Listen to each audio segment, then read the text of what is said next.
Hello everybody and welcome back to A Royal Reader. My name is Sanidra and today I'm going to be doing my November wrap-up.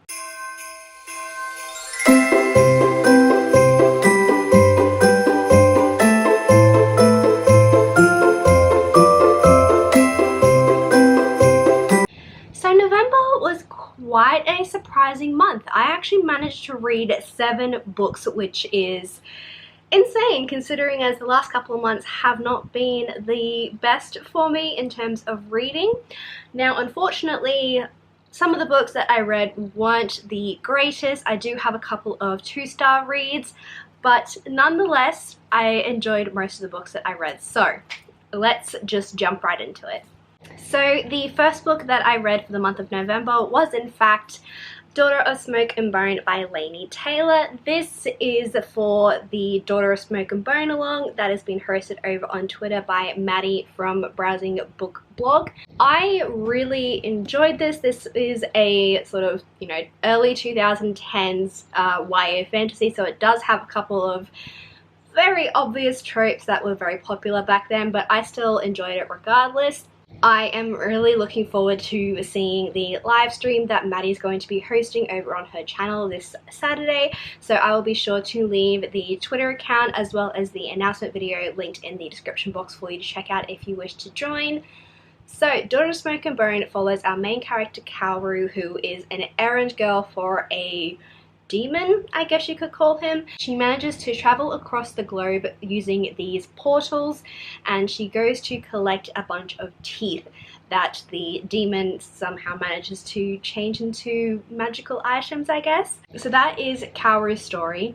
Then we have our second main character, who is called Akiva. He is an angel, and along with him and his brother and sister, they are actually closing off all of the portals across the globe. So when they do that, Kaoru is then left alone without her demon friends, and thus craziness ensues. Akiva and Kaoru end up having this really big cat and mouse chase, and it's just insane. I actually really enjoyed this. I gave it a 3.5 out of 5 stars. I am interested to see where the story goes because the ending of this was quite a surprise. It's definitely not like most of the YA fantasy that was written back in the early 2010s. So yeah, I am interested in seeing where this goes. So I read that one. So the next book that I ended up reading was in fact Kiss of Deception by Mary E. Pearson. This is such a good book. So as you guys know, this story follows our main character Leah. So this story follows our main character Leah, who is a princess that runs away on the day of her wedding because she doesn't want to marry the prince. She doesn't want to marry whoever this guy is, and she runs away and escapes. And then there are 2 other characters, both male. One is the prince that she's betrothed to, and the other is in fact a assassin that is sent to kill her.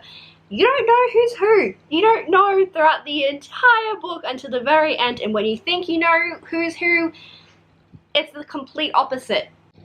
I really enjoyed this. I gave it a 3.5 out of 5 stars, I think. There was quite a few tropey moments, and at some moments the characters were making really stupid decisions, and I'm just like, what are you doing?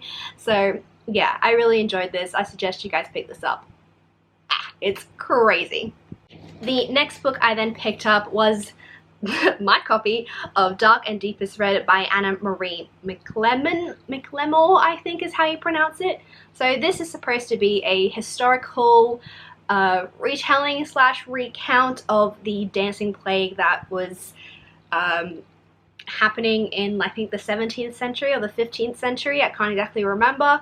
In this we have 3 main characters that we follow. One is called Lala, who was set back in the 17th or 15th century in Strasbourg, where this dancing plague first started. And then we have Rosella and Emile, who is in like the present day, I guess, and they have these pair of red shoes that allow people to gain confidence and do all sorts of, things that they would never think that they could do. And Rosella ends up getting caught in the dancing curse, I guess you could say. I really did not like this book. I was expecting it to sort of give like background information as to how this sort of dancing plague, red shoes thing started, and the reason as to how it stopped and everything like that, and it didn't.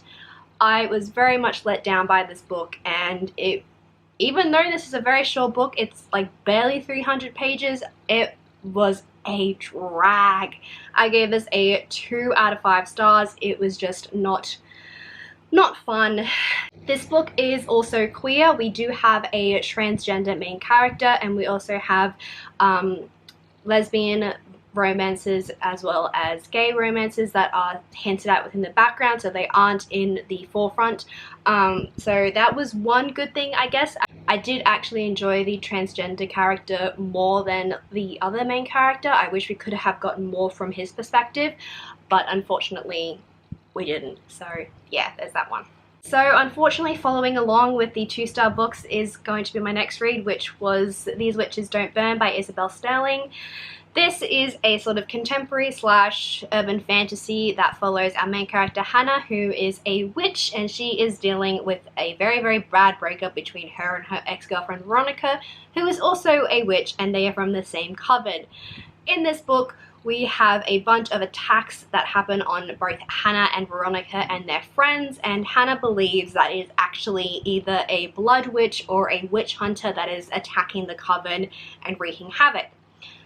This whole book is sort of trying to find out who the witch is, if there is a witch, why is this happening, and it's just a big whole like mystery sort of whodunit type of situation, as well as Hannah also having a crush on the new girl who's just moved, and a very weird mix of everything, if I'm honest. I really did not enjoy this. I found that it was very, very overdramatic in some places, and the characters are meant to be 17 to 18 years old, and they read like 13 to 14 years old. So that was a really big letdown for me. Yeah, I just really didn't enjoy this, and I don't think I'll be picking up the next book, unfortunately. Next is actually a book that I did enjoy, so that is going to be Nevermoor, The Trials of Morrigan Crow by Jessica Townsend. This is such a cool book. I really, really enjoyed this. So this is in fact a middle grade.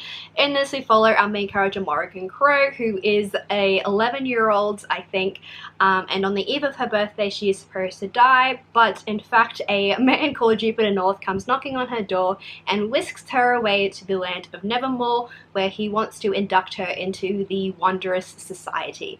In order for her to do that, she has to go through a bunch of trials to prove herself worthy enough. This was such a good book. Even though it is a middle grade and I was a little bit hesitant about it, I found that it was not dumbed down at all, and it was actually quite serious and dark in some places. So I think if you guys are wondering if you would like this or not because it is a middle grade, I definitely suggest you pick it up and just have a read. I managed to finish this within just 2 days. It was such a good read, and I am really looking forward to reading the next book in the series.